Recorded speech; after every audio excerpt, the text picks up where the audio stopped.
Hello everyone. तो कैसे हो आप सभी लोग। हार्दिक स्वागत करते हैं आप सभी का हमारे इस यूट्यूब चैनल यूनिक एकेडमी के अंदर।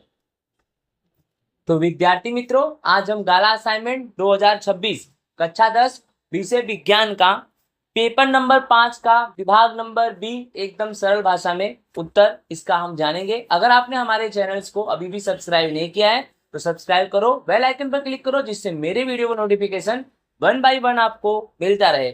आपका विकास ही हमारा लक्ष्य है। चलो टाइम वेस्ट किए बिना चालू करते हैं। विज्ञान पेपर 5 2026 विभाग नंबर बी 25 नंबर क्वेश्चन। पदार्थ एक्स का विलयन यह धोने के लिए किया जाता है। तो पदार्थ एक्स का नाम बताओ, उसका सूत्र बताओ और पदार्थ एक्स का पानी के साथ अभिक्रिया बताओ। तो पहला जो है पदार्थ एक्स का नाम है सोडियम कार्बोनेट। क्या है? Sodium carbonate. धोने का सोडा, अणु सूत्र है Na2CO3, राइट। इसी का उपयोग होता है धोने के लिए, कपड़े धोने के लिए। अब पानी के साथ अभिक्रिया मतलब सोडियम कार्बोनेट का पानी के साथ अभिक्रिया। Na2CO3 सोडियम कार्बोनेट पानी के साथ अभिक्रिया यानी H2O। सोडियम कार्बोनेट H2O पानी के साथ अभिक्रिया कराएंगे, NaOH सोडियम हाइड्रोक्साइड बनेगा, फिर H2CO3 हाइड्रोजन कार्बोनेट, राइट। अब इसमें आपको संतुलित करना रहेगा, इसे ध्यान से आपको देखना पड़ेगा। यहाँ Na2 है और यहाँ 1 है, इसीलिए इसके आगे मैंने क्या लगा दिया? 2 लगा दिया, राइट। अब यहाँ हाइड्रोजन देखिए, ये 2 और ये 2, 4 हाइड्रोजन, तो मैंने इसके आगे 2 लगा दिया। 2 दूनी 4, 2 दूनी 4 हाइड्रोजन, ठीक है। अब ऑक्सीजन यहाँ पर कितना है? 3, और यहाँ पर देखो ये 2 ऑक्सीजन और ये 1 ऑक्सीजन।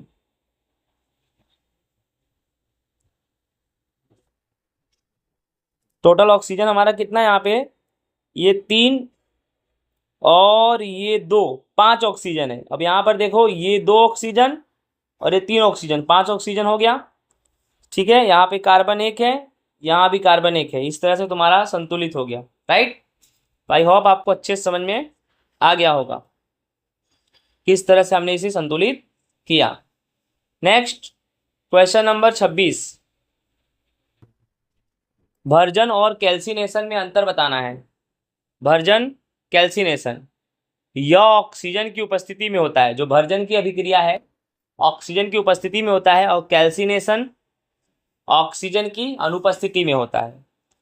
इसमें सल्फाइड अयस्क लिया जाता है, अर्थात भर्जन कौन से अयस्क का किया जाता है? जिन अयस्क में सल्फाइड पाया जाता है भर्जन उसी का करते हैं। और सल्फाइड युक्त अयस्क का ही हम भर्जन कर सकते हैं, क्योंकि इसे ऑक्सीजन की उपस्थिति में करना पड़ता है। इसमें कार्बोनेट अयस्क लिया जाता है, इसमें कोई ऑक्सीजन की उपस्थिति चाहिए नहीं, इसीलिए से कैल्सिनेशन में कार्बोनेट अयस्क लिया जाता है। इसमें सल्फर डाइऑक्साइड गैस निकलती है। भर्जन की अभिक्रिया में कौन सी गैस निकलेगी? सल्फर डाइऑक्साइड, क्योंकि इसमें जो अयस्क है वो सल्फाइड है। इसमें कार्बन डाइऑक्साइड गैस निकलती है, क्योंकि इसमें कौन सा अयस्क है? कार्बोनेट। कार्बोनेट अयस्क यानी कार्बन डाइऑक्साइड और सल्फाइड अयस्क यानी सल्फर डाइऑक्साइड। आई होप विद्यार्थी मित्रों आप सभी को क्वेश्चन नंबर 26 समझ में आ गया होगा। नेक्स्ट हमारा क्वेश्चन नंबर 27 है वायवीय श्वसन और अवायवीय श्वसन में अंतर। वायवीय और अवायवीय, ऑक्सीजन का संपूर्ण विघटन होता है, यानी वायवीय श्वसन में टोटली ऑक्सीजन का विघटन हो जाता है और अवायवीय में ऑक्सीजन का संपूर्ण विघटन नहीं होता। दूसरे शब्दों में बोले तो वायवीय श्वसन में ऑक्सीजन भरपूर मात्रा में मिलती है अवायवीय की तुलना में। इसमें अधिक मात्रा में ऊर्जा उत्पन्न होती है, क्योंकि इसमें ऑक्सीजन अधिक मात्रा में मिलेगा और ऑक्सीजन का पूर्ण विघटन होगा, इससे अधिक मात्रा में ऊर्जा मिलेगा। और इसमें कम मात्रा में ऊर्जा उत्पन्न होती है। फिर वायवीय श्वसन में उत्पाद के रूप में कार्बन डाइऑक्साइड और पानी मिलता है और अवायवीय श्वसन में उत्पाद के रूप में लैक्टिक एसिड और कार्बन डाइऑक्साइड मिलता है, ठीक है। आगे देखते हैं क्वेश्चन नंबर 28। वानस्पतिक प्रजनन के लाभ बताना है। तो पहला नंबर, शीघ्रता से नया पौधा प्राप्त होता है, यानी वानस्पतिक प्रजनन में शीघ्रता से हमें नवा पौधा मिल जाएगा। पौधे बिल्कुल मातृ पौधे जैसे होंगे, अर्थात जिन पौधों के माध्यम से हम वानस्पतिक प्रजनन करेंगे जो दूसरा पौधा निकलेगा, निर्माण होगा, वह पौधा बिल्कुल पहले जैसा ही होगा। इसमें बीजों की आवश्यकता नहीं होती, बिना बीज का भी हम वानस्पतिक प्रजनन कर सकते हैं, इसमें कोई भी बीज की आवश्यकता नहीं होती। तो समझ में आ रहा है अच्छे से आपको। आगे, कम समय में अधिक पौधे प्राप्त किए जा सकते हैं, वानस्पतिक प्रजनन में कम समय में ज्यादा से ज्यादा पौधे प्राप्त कर सकते। उदाहरण, आलू की गांठ से नए आलू का निर्माण करना, गन्ने के तने से नए गन्ने का निर्माण करना, और गुलाब के कलम से, राइट, गुलाब का कलम पेंसिल जैसा भाग काट के नए गुलाब के पौधे का निर्माण करना। यह है वानस्पतिक प्रजनन के लाभ। ठीक है, आगे देख, पुष्प के आयाम छेद की आकृति बनाओ। आयाम यानी अनुदैर्घ्य काट, पुष्प के अनुदैर्घ्य काट की आकृति। ये रहा पुष्प, ये जो आपको दिखाई दे रहा है ये बाह्यदल है, ये जो है अंडाशय है, ये क्या है वर्तिका, ये क्या है वर्तिकाग्र, और वर्तिकाग्र और अंडाशय ये सब मिलके ये स्त्री केसर का निर्माण करेंगे। और इधर देखो क्या है, परागकोश, तंतु, ठीक है, ये परागकोश और तंतु मिलकर किसका निर्माण करेंगे, पुंकेसर का। ये दल यानी पंखुड़ी है। इस तरह से आपको ये डायग्राम बनाना रहेगा, राइट। चलो आगे चलते। क्वेश्चन नंबर 30, प्रेक्षा को अपने आंख की दोष को दूर करने के लिए -2.0 डी के चश्मा की आवश्यकता पड़ रही है। प्रेक्षा को अपने आंख के दोष को दूर करने के लिए जिस चश्मे की आवश्यकता पड़ रही है उस चश्मे का माप डायोप्टर मीटर कितना है, -2.0। उसके आंख में कौन सा दोष है, उसके निवारण के लिए वह कौन से लेंस का उपयोग करेगी। उसे निकट दृष्टि दोष है, अर्थात उसे मायोपिया की बीमारी है, और इसके निवारण के लिए वह अवतल लेंस का उपयोग करेगी। ठीक है, इसी में दूसरा क्वेश्चन है, इस प्रकार के दोष उत्पन्न होने के क्या कारण हैं। मायोपिया क्यों होता है, आंख की लंबाई का बढ़ना ये मायोपिया का कारण है, कार्निया का अत्यधिक घुमाव हो जाना ये भी, माता पिता को अगर मायोपिया हो तो संभव हो सकता है उसके पुत्र और पुत्री को भी मायोपिया हो सकता है, यही सब कारण है। ठीक है, तो ये हमारे दोनों प्रश्न के आंसर है क्वेश्चन नंबर 30 के।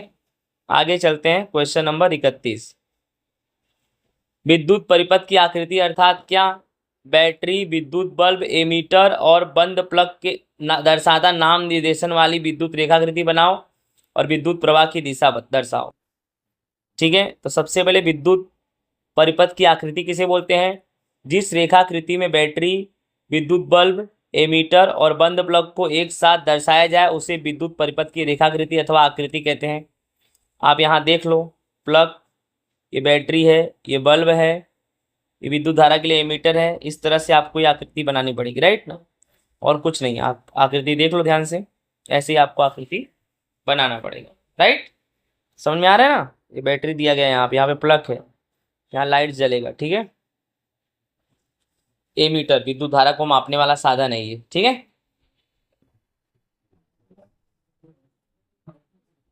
क्वेश्चन 32, विद्युत धारा की परिभाषा, उसका सूत्र और उसका इकाई बताओ। पहले हम जानेंगे विद्युत धारा की परिभाषा क्या होता है। किसी चालक तार के अनुप्रस्थ काट में से एकांक समय में गुजरने वाली कुल विद्युत के आवेश को विद्युत धारा कहते हैं। कोई भी चालक तार है उसके अनुप्रस्थ काट में से एकांक समय में गुजरने वाली कुल विद्युत के आवेश को विद्युत धारा कहते हैं। विद्युत धारा को हम आई से दर्शाते हैं और आई का सूत्र होता है Q/T, जहां Q आवेश होता है और T क्या होता है, समय, और इसका मात्रक है एम्पियर, और एम्पियर को हम ए से दर्शाते हैं, राइट। नेक्स्ट 33वां, कंपास सुई को गजिया चुंबक के पास ले जाने पर वह अपना कोण क्यों बदल लेती है।